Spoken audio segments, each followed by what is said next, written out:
The bride told everyone I had a crush on her because I caught her sneaking out of a motel 2 days before the wedding. I had proof. No one wanted it. My parents told me to drop it. She walked down the aisle smiling. But as they signed the marriage license, some guy burst into the hall shouting her name. And my cousin Jake was marrying his college sweetheart Victoria in what everyone called the wedding of the decade. Their families had been friends for generations, and the entire extended network of relatives and friends had been planning this celebration for over a year.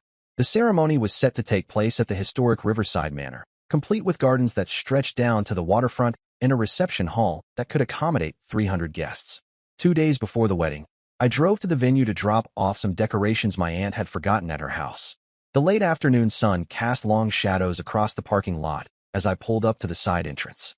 The manor looked peaceful and elegant, with white ribbons already adorning the garden archway where Jake and Victoria would exchange vows. As I walked toward the building carrying boxes of centerpieces, I noticed a familiar car parked behind the maintenance shed. The blue sedan belonged to Victoria, but something seemed off about her being there so late without Jake. Curiosity got the better of me, and I decided to investigate. Following a stone path that wound around the building, I spotted Victoria emerging from a side door of the Sunset Motel, which sat just beyond the manor property. She was adjusting her hair and looking around nervously, clearly not expecting anyone to see her. My stomach dropped as I realized what I was witnessing. A man emerged from the same door moments later, someone I recognized as Trevor, who worked at the catering company handling the wedding reception. He was older than Victoria by at least 15 years, married with children, and had been flirting with her during the planning meetings. They embraced briefly before walking to separate cars. My hands trembled as I pulled out my phone and managed to capture several photos of them together. The evidence was clear and undeniable. Victoria was having an affair just 48 hours before she was supposed to marry my cousin. That evening, I wrestled with the decision of whether to tell Jake immediately. The rehearsal dinner was scheduled for the next night, and the wedding was in less than 2 days. Hundreds of guests were already arriving in town. The vendors were all confirmed, and both families had invested enormous amounts of money and emotional energy into this celebration. I decided to approach Victoria first, hoping she would come clean to Jake herself. I called her that night and asked to meet at a coffee shop downtown. When she arrived, she looked radiant and excited, chattering about last-minute wedding details and how perfect everything was going to be. When I showed her the photos on my phone, her face went completely pale. For several minutes, she sat in stunned silence, staring at the images that clearly showed her and Trevor together outside the motel room. Then something unexpected happened. Instead of breaking down or admitting her mistake, Victoria became furious. She accused me of stalking her, of being obsessed with ruining her happiness, and of harboring romantic feelings for her that I was acting out through vindictive behavior. Her voice rose as she claimed I had always been jealous of her relationship with Jake and was now manufacturing drama to destroy their wedding day. The coffee shop grew quiet as other patrons turned to stare at our heated exchange. Victoria stood up abruptly, declared that she would tell everyone about my supposed obsession with her, and stormed out of the building.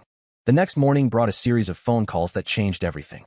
Victoria had apparently spent the entire night reaching out to family members and friends, spinning a narrative that painted me as a delusional cousin who had developed unhealthy feelings for her and was now trying to sabotage the wedding out of jealousy and spite. My aunt called first, her voice filled with disappointment and concern. She explained that Victoria had tearfully confessed to her about my alleged harassment and showed what she claimed were doctored photographs. According to Victoria's version of events, I had been making her uncomfortable for months with inappropriate comments and attention, and now I was desperately trying to break up her relationship with Jake. My parents were the next to contact me, and their reaction was perhaps the most devastating. They urged me to drop the matter completely, explaining that the wedding was too important to both families to risk disrupting over what they called unfounded accusations. They reminded me that hundreds of guests were already in town, that canceling would be financially ruinous for both families, and that creating drama at this point would only hurt innocent people. Jake himself called that afternoon, his voice strained and confused. He explained that Victoria had shown him the photos I had taken, but she had convinced him they depicted an innocent conversation with a vendor about catering arrangements. She had also shared her version of my supposed romantic pursuit, which included alleged text messages and phone calls that I had never made. The most painful part of the conversation was hearing the doubt in Jake's voice. We had grown up together, spent countless summers at family gatherings, and had always been close. Yet Victoria's manipulation was so thorough and convincing that even he was beginning to question my motives and mental state. By the evening of the rehearsal dinner, The entire extended family had heard Victoria's version of events. The gathering that was supposed to be a joyful celebration became an awkward and tense affair. Relatives who had known me my entire life now looked at me with suspicion and disappointment. Some avoided making eye contact altogether, while others offered polite but strained conversation. Victoria played her role perfectly throughout the evening.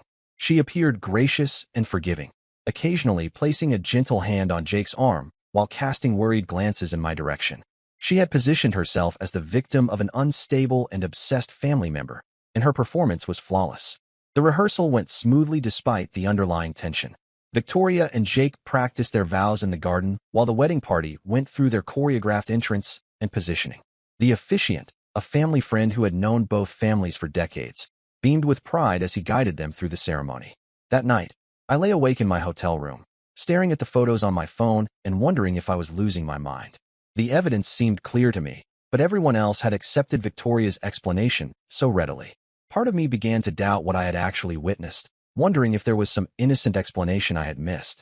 But the more I thought about it, the more certain I became that Victoria and Trevor had been having an affair. The way they had emerged from the motel room, the nervous way they had looked around, the intimate embrace they had shared all pointed to a relationship that went far beyond professional catering discussions. The morning of the wedding dawned bright and clear, with perfect weather for the outdoor ceremony. The Riverside Manor looked spectacular, decorated with thousands of white roses and flowing ribbons that created an atmosphere of romance and elegance. Guests began arriving early, dressed in their finest clothes and carrying expensive gifts for the happy couple. I had decided to attend the wedding despite the family pressure and social awkwardness. Part of me still hoped that Victoria would come to her senses and confess the truth to Jake before it was too late. Another part of me felt obligated to witness what I believed would be the biggest mistake of my cousin's life. The bridal party gathered in the manor's preparation rooms, where professional photographers captured every moment of the pre-ceremony activities. Victoria looked absolutely stunning in her designer gown, surrounded by 6 bridesmaids who fussed over her hair and makeup. She radiated confidence and joy, showing no signs of guilt or second thoughts about what she was doing. Jake waited nervously in the groom's preparation area with his groomsmen, adjusting his tie repeatedly and making jokes to calm his pre-wedding jitters. He had chosen me as one of his groomsmen months earlier, and despite the recent tension, he had decided not to remove me from the wedding party. The gesture felt both generous and heartbreaking. As the ceremony time approached, the guests took their seats in the garden. The string quartet began playing soft classical music while the officiant took his position at the altar. The atmosphere was magical, with late afternoon sunlight filtering through the trees and casting a golden glow over the assembled family and friends. The processional began with the bridesmaids walking down the aisle in their coordinated dusty rose dresses. Each woman carried a bouquet of white peonies and smiled radiantly at the guests. The crowd murmured appreciatively at how beautiful everything looked and how perfect the weather had turned out to be. When the bridal march began, everyone rose to their feet and turned toward the back of the garden. Victoria appeared at the far end of the aisle on her father's arm, looking like something out of a fairy tale. Her dress was a masterpiece of intricate beadwork and flowing silk, and her veil trailed behind her for several feet. Jake's face lit up with pure joy as he watched his bride walk toward him. The love in his expression was unmistakable, and for a moment I wondered if I was wrong about everything. Perhaps Victoria's explanation was true, and I had misinterpreted what I had seen at the motel. The ceremony proceeded flawlessly, with the couple exchanging heartfelt vows they had written themselves. Victoria spoke about finding her soulmate and promising to be faithful and honest for the rest of their lives together. Jake promised to love and protect her through all of life's challenges and adventures. Their words were beautiful and seemed completely sincere. The officiant guided them through the traditional wedding rituals, including the exchange of rings and the lighting of a unity candle. The crowd was completely captivated by the romance and emotion of the moment. Several guests wiped away tears as the couple sealed their commitment with a passionate kiss. As they turned to face the assembled guests as husband and wife, the photographer captured the moment with dozens of photos. Victoria's smile was radiant and triumphant, while Jake looked overwhelmed with happiness and relief. The crowd erupted in applause and cheers as the newlyweds began their recessional walk down the aisle. But just as they reached the halfway point of their exit, something unexpected happened that changed everything. The sound of a car door slamming echoed across the garden, followed by the rapid footsteps of someone running toward the ceremony. A man burst through the entrance to the garden area, his face flushed and his clothes disheveled from what appeared to be a long and frantic journey. Trevor, the caterer I had seen Victoria with at the motel, stopped in the middle of the aisle and shouted her name with desperate urgency. His voice carried across the entire gathering, causing the music to stop abruptly and every head to turn in his direction. The peaceful wedding atmosphere shattered in an instant. Victoria froze in place, her bouquet trembling in her hands as she stared at Trevor with a mixture of terror and disbelief. Jake looked confused, glancing between his new wife and the man who had interrupted their most important moment. The wedding guests began murmuring among themselves, trying to understand what was happening. Trevor began speaking rapidly and emotionally, his words carrying clearly across the silent garden. He declared his love for Victoria and begged her not to go through with the marriage. He revealed that they had been having an affair for over 6 months and that she had promised to break up with Jake after the engagement party. The revelation hit the wedding guests like a physical blow.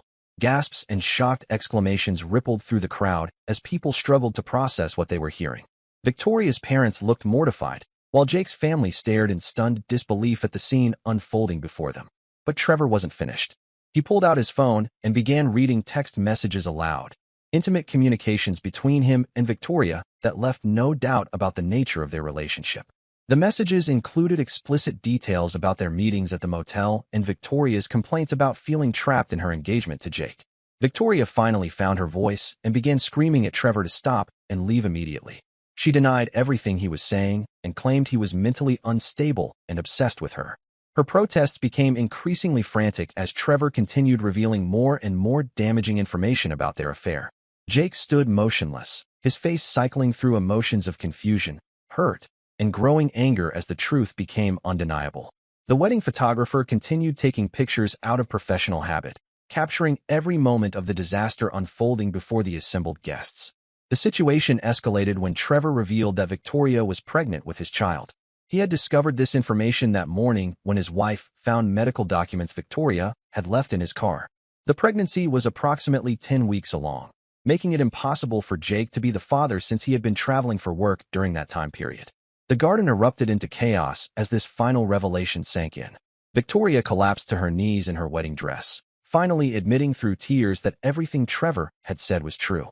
Jake staggered backward as if he had been physically struck, while both sets of parents rushed forward to try to manage the crisis. Several male guests moved to physically restrain Trevor, who was now shouting about how Victoria had ruined his marriage and destroyed his family when his wife discovered their affair. His own wife had kicked him out of their house that morning after finding evidence of the relationship, and he had driven straight to the wedding to prevent Victoria from deceiving Jake any further. The officiant, who had performed hundreds of weddings over his career, had never witnessed anything like this catastrophe. He stood helplessly at the altar, still holding the marriage certificate that would never be signed, as the celebration he had been conducting disintegrated into a nightmare of betrayal and broken trust. Within minutes, the garden was in complete pandemonium. Some guests began leaving immediately, uncomfortable with witnessing such a private family disaster. Others gathered in small groups, whispering and trying to piece together what had just happened. The catering staff stood frozen, unsure whether to continue with the reception preparations. Victoria's bridesmaids surrounded her, trying to help her to her feet and shield her from the staring crowd. Her wedding dress was now stained with grass and dirt from kneeling on the ground, and her carefully arranged hair had come loose from its elegant styling. The fairy tale image she had projected just minutes earlier was completely destroyed. Jake finally spoke, his voice barely above a whisper, but somehow audible across the entire garden. He told Victoria that their marriage was over before it had even begun, removed his wedding ring, and walked away from the altar without looking back. His groomsmen followed him, leaving Victoria alone with her bridesmaids and the wreckage of what was supposed to be the happiest day of her life. The aftermath of the wedding disaster rippled through both families and their social circles for months afterward. The expensive reception was canceled immediately, with vendors scrambling to deal with the sudden change in plans. The catered dinner for 300 guests was donated to a local homeless shelter, while the elaborate wedding cake sat untouched in the manor's kitchen. Jake filed for an annulment within a week, citing fraud and deception as grounds for dissolving the marriage that had lasted less than 30 minutes. Victoria did not contest the legal proceedings, perhaps understanding that she had no reasonable defense for her actions. The annulment was granted quickly and quietly, with both parties agreeing to avoid any further public spectacle. Trevor's marriage did not survive the revelation of his affair. His wife filed for divorce and sought full custody of their 2 children, using his admission of infidelity and the very public nature of his breakdown as evidence of his unfitness as a parent. He lost his job with the catering company immediately and struggled to find work in the food service industry after word spread about his role in the wedding scandal. Victoria moved to another state shortly after the annulment was finalized, apparently seeking a fresh start away from the families and community that had witnessed her humiliation. She gave birth to Trevor's child several months later, but chose not to contact him about the baby's arrival. The pregnancy had been another deception in her web of lies. As medical records later revealed, she had known about her condition for weeks before the wedding. My own reputation within the family was completely rehabilitated once the truth came out. Relatives who had shunned me at the rehearsal dinner called to apologize and admit they should have listened to my concerns. My parents were particularly remorseful about pressuring me to stay silent, acknowledging that their desire to avoid family drama had nearly allowed an innocent person to be victimized by Victoria's deceptions. Jake took the betrayal hard and required months of therapy to process what had happened to him. He eventually realized that Victoria had never truly loved him and had likely been using their relationship for financial security and social status. The expensive engagement ring he had given her was never returned, adding financial injury to the emotional damage she had caused. The wedding venue itself became somewhat infamous in local social circles, with several couples changing their plans to avoid the location associated with such a spectacular romantic disaster. The Riverside Manor eventually had to offer significant discounts to book future weddings as word spread about what had happened in their garden. The most lasting consequence was the permanent fracturing of relationships between the two families. Victoria's parents, who had initially supported her version of events and blamed me for the problems, found it impossible to maintain friendships with Jake's family after the truth emerged. Years of close connection and shared history were destroyed by their daughter's actions and their own failure to see through her manipulation. For me personally, the experience served as a harsh lesson about the importance of speaking truth even when it's uncomfortable or unwelcome. I had been right to trust my instincts about what I had witnessed, and I learned that sometimes doing the right thing requires standing alone against popular opinion. The wedding disaster vindicated my decision to gather evidence and attempt to warn Jake, even though the truth emerged too late to prevent the initial ceremony from taking place. The story became legendary within our extended family and social circle, serving as a cautionary tale about the dangers of deception and the importance of truly knowing someone before making such a significant commitment. Jake eventually found love again with someone who valued honesty and transparency, but he remained much more cautious and observant in his relationships going forward. The dramatic revelation at the altar became one of those family stories that gets retold at gatherings for years afterward, though always with a sense of sadness for the pain that so many innocent people endured because of Victoria's selfish choices and Trevor's decision to handle his crisis in such a destructive manner. And that's the story. If you're still here, that means you're one of us. So go ahead, hit that subscribe button. I drop new chaos every single day, and trust me, tomorrow's story, it's even worse than this one.